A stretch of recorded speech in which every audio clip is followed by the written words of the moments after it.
Direction ఎలా అనిపించింది? చాలా బాగుంది మేడం. శంకర్ గారు మరొకసారి హిట్ కొట్టారు చాలా రోజుల తర్వాత చాలా హిట్ కొట్టారు అనిపిస్తుంది మేడం. ఇంకా రామ్ చరణ్ డ్యూయల్ రోల్ మాత్రం సూపర్ అమేజింగ్. రామ్ చరణ్ ఇలా కూడా నటిస్తారని అందరికీ ఒక మంచి సూపర్ అని చెప్పొచ్చు మేడం. సాంగ్స్ వింటుంటే అలా అలా అలా వెళ్ళిపోవచ్చు. చాలా మేడం సూపర్. ఒక జానీ మాస్టర్ ఒక కొరియోగ్రాఫర్ ఉంటుంది madam, excellent madam, ever green, ఇంకా మనం మర్చిపోలేము అలా ఉంటుంది మేడం. అది రామ్ చరణ్ డ్యాన్స్ మాత్రం మనం అంటే మెగా ఫ్యామిలీ మనకు తెలిసిందే డ్యాన్స్ ఎలా ఉంటుందని. చిరంజీవి గారి గ్రేస్ నుంచి రామ్ చరణ్ పుట్టాడు కాబట్టి చాలా సూపర్, చాలా బాగుంది.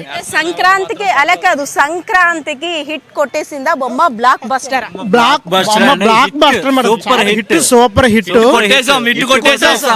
రామ్ చరణ్ ఫ్యాన్స్ చెప్పిన చాలా హిట్ కొట్టేస్తాడు. నేషనల్ అవార్డు ఎవడ పడితే వాడికి వచ్చేస్తుంది మేడం. పక్కా రామ్ చరణ్కి రావాలి, ఎందుకంటే రంగస్థలంలో రావాలి కాదు, ఇప్పుడు వస్తుంది మేడం. శంకర్ డైరెక్షన్ చాలా బాగా. ఫ్యామిలీస్ తో వచ్చి చూడగలమా మూవీని? ఫ్యామిలీ స్టోరీ మేడం, అందరూ తెలుసుకోవాల్సిన స్టోరీ. ఇది మాత్రం చాలా సూపర్, చాలా బాగుంది.